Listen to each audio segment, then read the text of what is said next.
topik yang kami angkat dari kelompok 4 ini adalah dinamika hubungan pemerintah pusat dan daerah dari perspektif yuridis dengan mengambil dua contoh kasus nyata yang terjadi di daerah Garut.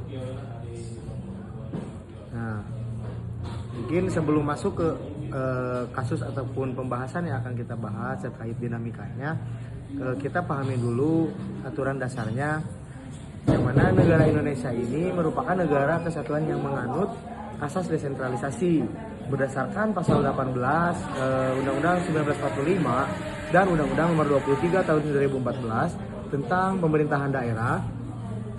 Daerah itu punya hak untuk mengurus rumah tangganya sendiri, tetapi ingat, kedaulatan tertinggi ini tetap ada di pemerintahan pusat. Jadi meskipun pemerintahan daerah memiliki kewenangan, tetapi harus tidak bisa melebihi dari kewenangan pusat.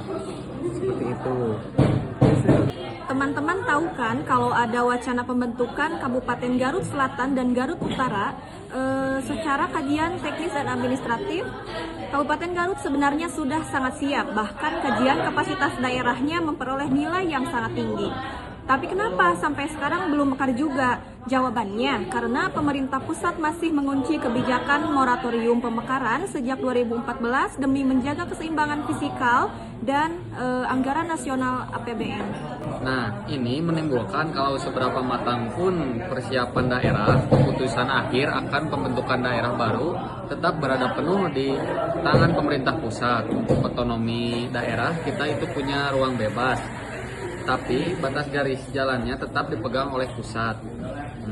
Dari dua cerita di Garut tadi, Police Brief kami memberikan beberapa rekomendasi penting. 1. Prosedur pengawasan dan pemberhentian kepala daerah harus tetap diperjelas dan berkapasitas hukum. 2. Pemerintah pusat perlu memberi kepastian roadmap atau kejelasan waktu terkait kebijakan pemerintah daerah. Yang selanjutnya adanya penyesuaian formula dana transfer untuk daerah yang wilayahnya sangat luas agar pelayanan publik tetap maksimal. Kemudian serta penguatan koordinasi dan pengawasan preventif guna mencegah pelanggaran etika pejabat di tingkat daerah sejak dini. Nah, pelajaran hukum dari kasus ini itu apa?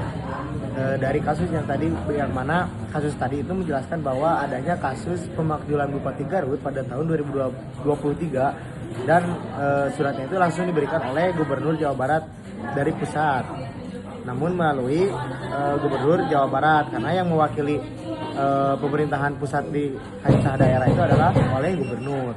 Nah, walaupun seorang bupati ini memang dipilih langsung oleh rakyat di daerah, kedudukannya tetap di bawah mekanisme kontrol dan pengawasan hukum negara kesatuan. Jadi daerah ini nggak bisa berjalan sendiri tanpa adanya pengawasan dari pusat.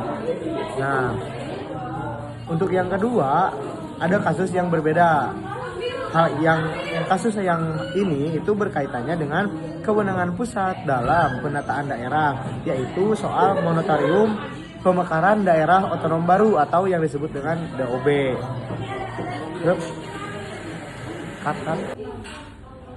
Betul banget. Jadi, hubungan pusat dan daerah itu mencakup 4 dimensi utama. Yang pertama, struktural atau jenjang jabatan, kewenangan, pembagian urusan keuangan, dana transfer, dan pengawasan kontrol dari pusat.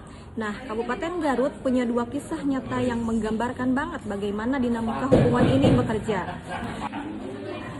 Nah, ingatkan kasusnya, waktu itu Bupati Garut terlibat kontroversi pernikahan siri yang diakhiri secara singkat lewat pesan singkat karena dinilai melanggar etika dan sumpah jabatan. DPRD Kabupaten Garut mengusulkan pemberhentian beliau. Kasus ini lalu diuji secara hukum di Mahkamah Agung. Nah, hasilnya Mahkamah Agung mengabulkan usulan tersebut. DPRD lalu menggelar sidang paripurna diteruskan ke Menteri Dalam Negeri hingga akhirnya Presiden menertibkan keputusan Presiden untuk memberhentikan beliau. Suratnya diserahkan langsung oleh Gubernur Jawa Barat.